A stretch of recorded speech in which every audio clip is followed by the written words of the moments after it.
तुम्हाला सुद्धा संध्याकाळसाठी अगदी हलकंसं काहीतरी बनवायचं आहे, तर हा मेनू अगदी परफेक्ट आहे. लाईटवेट काही बनवायचं असेल तर या मेनूपेक्षा सोप्पा आणि चवदार कोणताच नाही आहे. तर नक्की एकदा करून बघा. तर सगळ्यात पहिले मी इथे 1 पाव भेंडी घेतलेली आहे आणि स्टोअर करताना बघा मी डब्यामध्ये ज्यावेळेस भेंडी टाकली, त्यानंतर मी त्यावर एक टिश्यू पेपर ठेवला होता. त्यामुळे भाजीला अजिबात मॉइश्चर लागले नाही, ओलसरपणा आलेला नाही आणि भाजी अगदी 10 दिवसापर्यंत सुद्धा फ्रेश राहील एवढीही मस्त राहते. त्यानंतर मी इथे भेंडीचे असे तिरपे कट करून घेतलेले आहे आणि कढईमध्ये थोडंसं तेल टाकून आपण त्यामध्ये भेंडी आता कुरकुरीत अशी तळून घेऊया किंवा थोड्याशा तेलावर आपण परतून घेऊया. ही भेंडीची भाजी अगदी झटपट तयार होते आणि चवीला खूप मस्त लागते. मुलांना डब्याला द्यायचं सुद्धा एक छान ऑप्शन आहे. तर नक्की एकदा करून बघा. त्यानंतर मी एका कांद्याचे जे ते असे बारीक खिसून घेतलेले आहे. तुम्ही मिक्सरमध्ये बारीक करून घेतला कांदा तरी सुद्धा चालेल. फक्त थोडंसं जास्त वेळ ठेवायचा नाही, नाहीतर त्या कांद्याच्या याला जे ते पाणी लागतं आणि ज्यावेळेस आपण फोडणीत टाकतो तर त्यावेळेस ते अंगावर उडण्याची शक्यता असते.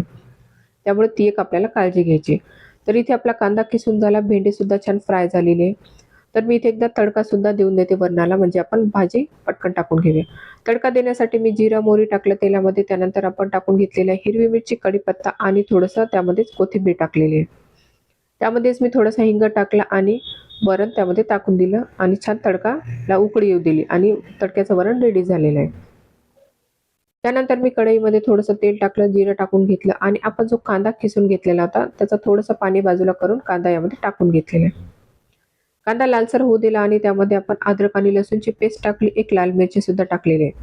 त्यानंतर आपण 1 चमच लाल तिखट, 1 चमच मीठ टाकलेलं आहे, पाऊण चमच धने पावडर टाकली, पाऊण चमच गरम मसाला टाकला आणि थोडीशी आपण कसुरी मेथी टाकून घेतलेली आहे.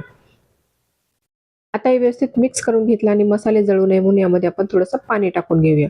त्यामुळे मसाले सुद्धा छान भाजले जातात आणि थोडंसं भाजीला तेल सुद्धा छान सुटतं आणि चव सुद्धा मस्त लागते. त्यामुळे ही स्टेप जी आहे ती अजिबात स्किप करू नका. मसाल्याला छान तेल सुटलं, त्यानंतर गॅस बंद केला आणि 2 चमच यामध्ये दही टाकून घेतलेलं आहे आणि हे आता व्यवस्थित आपण मिक्स करून घेऊया. यामुळे काय होईल की दही फाटणार नाही आणि भाजीला तेल सुद्धा छान सुटेल आणि चवीला सुद्धा मस्त लागणार आहे. त्यानंतर मी लगेच त्यामध्ये भेंडी टाकून घेतली आणि ती सुद्धा अशी व्यवस्थित मिक्स केली आणि नंतर आपण गॅस चालू करून दिलेला आहे. आता या स्टेजला मी थोडंसं झाकून ठेवल्यामुळे त्याला तेल पण छान सुटलं आणि भाजीला सगळे जे आहे ते मसाले व्यवस्थित मिक्स झालेले आहेत. सगळ्यात शेवटी यामध्ये मी थोडंसं चिमूटभर जे आहे ते गूळ पावडर टाकली. आंबट आणि गोडपणाचा एकदम छान जे आहे ते बॅलन्स होतो आणि चवीला भाजी खूप मस्त लागते.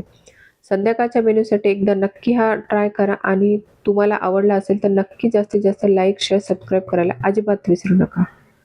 चला तर मग पुन्हा भेटूया अशाच छान छान व्हिडिओ सोबत. तोपर्यंत बाय बाय.